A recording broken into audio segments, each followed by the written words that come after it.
there. Uh, Last video on the authentication flow, so I just want to show you. For now, I just kind of create a simple like set of tests just to verify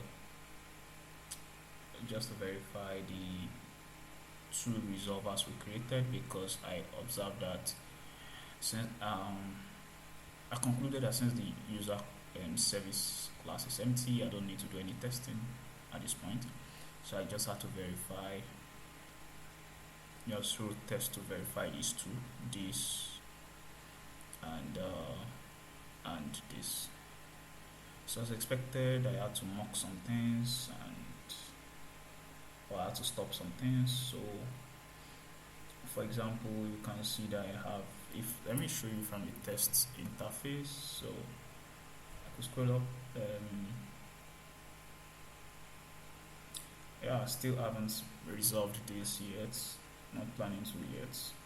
So but this, it's like I have this feathers application tests, or this, I don't care. So now from here, this is for the courier service, which obviously we've tested all the way down.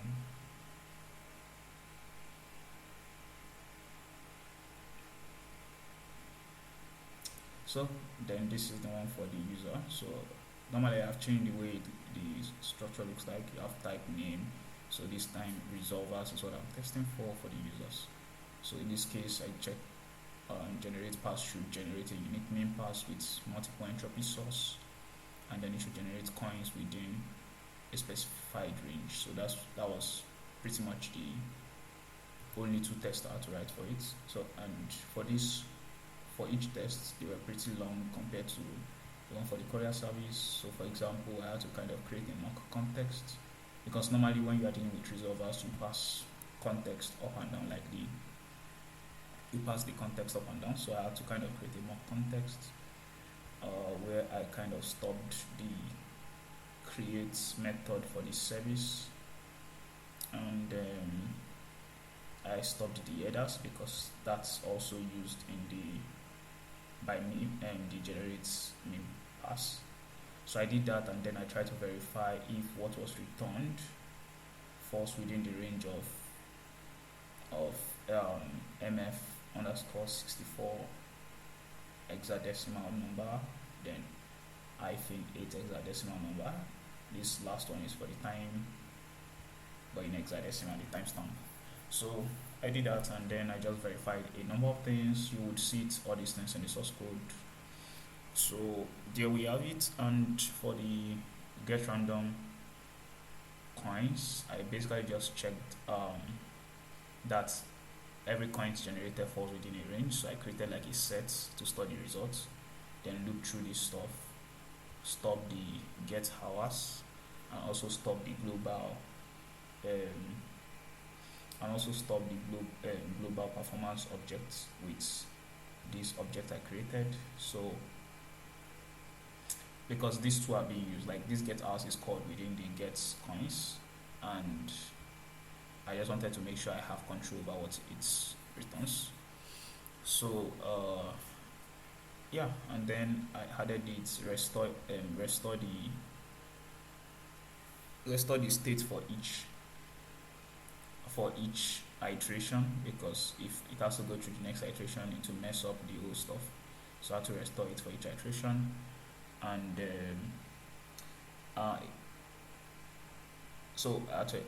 then once I was done, I checked that every one of them falls within the range of 499 to 999, which is the min and the max.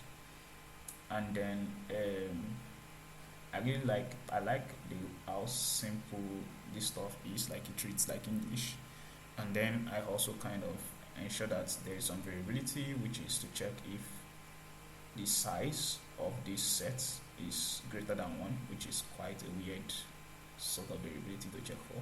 I could have used maybe 50 something, maybe it's greater than 50, because I expect that I should have random numbers because this is 100 iterations, meaning I'm targeting like random numbers up to like 70 or so, I don't know, 60, 70, that's like the idea. But yeah, this is just to keep it simple, just to ensure that at least if anything happens, if there's, at least we don't really care about, in a way we do, we try to make it as random as possible. But even if two numbers collide, it doesn't matter to us in this case because it's coins, not mempass. Mempass, we cannot allow that.